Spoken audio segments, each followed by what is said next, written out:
Trump decidiu tarifar os produtos brasileiros em 50%. Fala pessoal, bem-vindos ao nosso canal, sou o professor João. No vídeo de hoje nós vamos acompanhar e discutir sobre essa questão dos BRICS e o posicionamento do governo Trump frente ao comércio exterior. Pessoal, não sei se vocês têm acompanhado, mas nos últimos dias aí, de ontem para hoje, né, a gente tem visto que o governo Trump tem feito um arroxo das tarifas impostas ao Brasil, que antes eram de 10%, e agora elas vão chegar até 50%, tá, gente? E aí, o que é que está por trás disso? A gente tem que precisar entender, né? Por exemplo, a última cúpula dos BRICS, né? Na verdade, ela acabou fortalecendo as relações entre os países. E uma política de médio e longo prazo, querendo ou não, a gente está querendo buscar, de fato, né, ter um maior protagonismo comercial, né, e principalmente bilateral entre esses países, mas também no mundo, ou seja, os países membros, né, dos BRICS querem maior participação na ONU, no comércio exterior, ter mais voz. E nesse caso, isso acaba afetando diretamente os Estados Unidos, que se incomoda muito com isso. Por exemplo, existe a discussão ainda que embrionária da criação de uma moeda única dos BRICS. Inclusive, eu já trouxe vídeo aqui mostrando essa possível moeda que circulou na cidade de São Petersburgo, na Rússia, tá? Além disso, nós temos a China e a Rússia, que são dois países gigantescos aí no comércio internacional, que também querem maior poder e voz dentro dessas relações. E aí, os Estados Unidos acabam por se sentir prejudicado dentro desse contexto geopolítico atual, nessa primeira metade do século XXI, que vai acabando agora em 2025. Então, o Brasil ele está, né, nesse momento, né, nessa conjuntura econômica e política em fragilidade, porque os Estados Unidos acabou agora aumentando essa taxação para o Brasil. Mas bora ver aqui quais são esses produtos que vão ser diretamente afetados, pessoal, tá? No comércio brasileiro. O que é que o Brasil mais exporta para os Estados Unidos, beleza? Então, olha só, entre 2023 e 2024, né, segundo os dados aí do Ministério de Indústria e Comércio do Brasil, nós exportamos principalmente para os Estados Unidos petróleo bruto, tá? Que representa entre 30% e 35% do total do valor exportado para os estadunidenses, tá? Minério de ferro, com uma participação também relevante para a China. O café, tá? Nós temos também produtos agropecuários e alimentos, por exemplo, carne, frango, açúcar, embora que seja em menor volume, mas ainda assim aparece, e a soja, né? Então, esses são as chamadas commodities, ou seja, são produtos de baixo valor agregado que têm seu valor atrelado ao mercado internacional. Não é o Brasil que dita o valor dessa mercadoria, tá? Ou seja, ele é um tomador de preço, ele não é um fazedor de preço, como diz o economista José Cobori. Temos também produtos manufaturados, gente, por exemplo, aeronaves, principalmente da Embraer, tá? Aí a gente já está falando de produto com alto valor agregado, produto com tecnologia, uma aeronave, né? Tem também motores e máquinas que incluem compressores, turbinas e partes para máquinas. Tem também produtos químicos diversos, como polietilenos, químicos orgânicos e celulose, além de ferro ligas e semi-manufaturados de ferro ou aço, tá, gente? Então, olha só, em 2023 os Estados Unidos foram o segundo maior destino das exportações brasileiras, atrás apenas da China, tá? Então, ou seja, o maior parceiro comercial do Brasil é a China e segundo os Estados Unidos. E aí, gente, o que é que justifica isso por parte dos Estados Unidos? Nada, política, tá? Inclusive, muitos membros deputados, né, ligados à direita reacionária têm frequentado o Congresso americano e fazendo pressão para que o Congresso taxe o Brasil, né?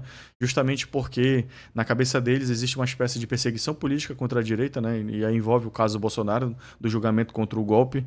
E o Trump se posicionou na rede social dele dizendo que, exatamente com essas palavras, que existe um caso de perseguição política por parte do Alexandre de Moraes, o que não tem o menor cabimento.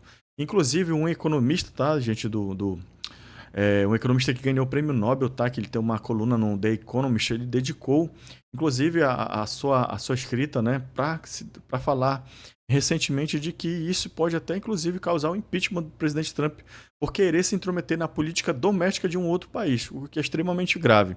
Então, o que a gente tem visto aí são atitudes do governo Trump que não estão diretamente ligadas à economia, mas sim à política. E um outro discurso que é utilizado por eles também é de que o Brasil, né, tem superávit na economia, ou seja, na venda entre importações e exportações. O Brasil vende mais do que compra dos Estados Unidos, o que é mentira. Nos últimos 15 anos, o governo brasileiro mais comprou do que vendeu para os Estados Unidos.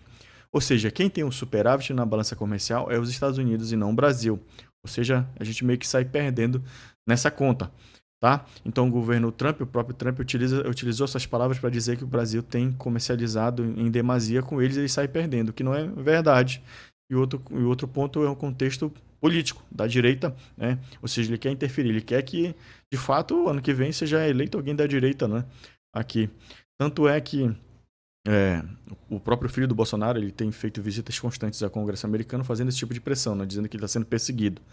Ou seja, o cenário político ele é muito frágil. Além disso, o Brasil, as grandes empresas que são exportadoras desse tipo de produto, eles têm que começar a repensar, tá? A forma como é feito esse diálogo de exportação e se realmente essas tarifas continuarem, porque a gente está falando de 6 meses só de início de governo, do governo Trump, não é isso?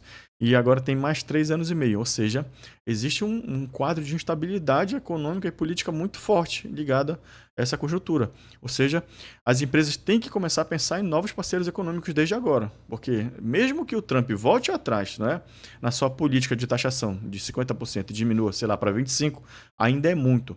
Ou seja, é preciso se buscar novos parceiros comerciais, pessoal. Nós temos aí agora em acessão alguns países do continente africano que estão melhorando a sua economia, como o Egito, a própria Nigéria, tá? Temos também a questão do Oriente Médio, né, que a gente pode aumentar a quantidade de produtos exportados para esses países. E também, nós temos a Ásia Central e também o Sudeste Asiático, que tem populações gigantescas, como é o caso da Índia. Então, o primeiro-ministro indiano esteve aqui no Brasil, teve uma conversa com o presidente Lula que a gente conseguiu acompanhar aí.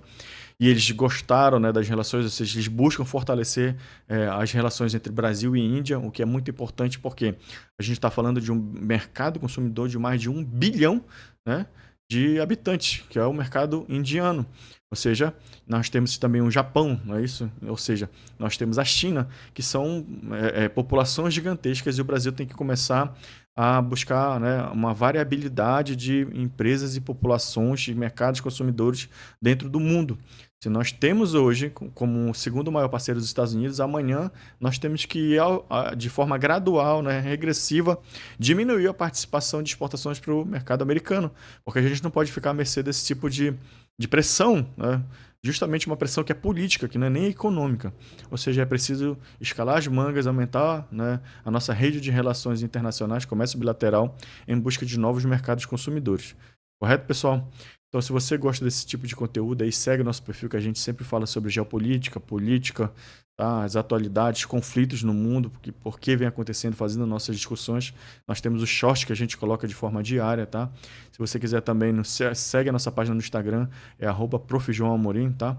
Se inscreve no canal que a gente sempre vai trazer esse conteúdo novo para você e sempre dando a nossa opinião do que a gente acha sobre esse contexto. Beleza, gente? Um abraço, até a próxima.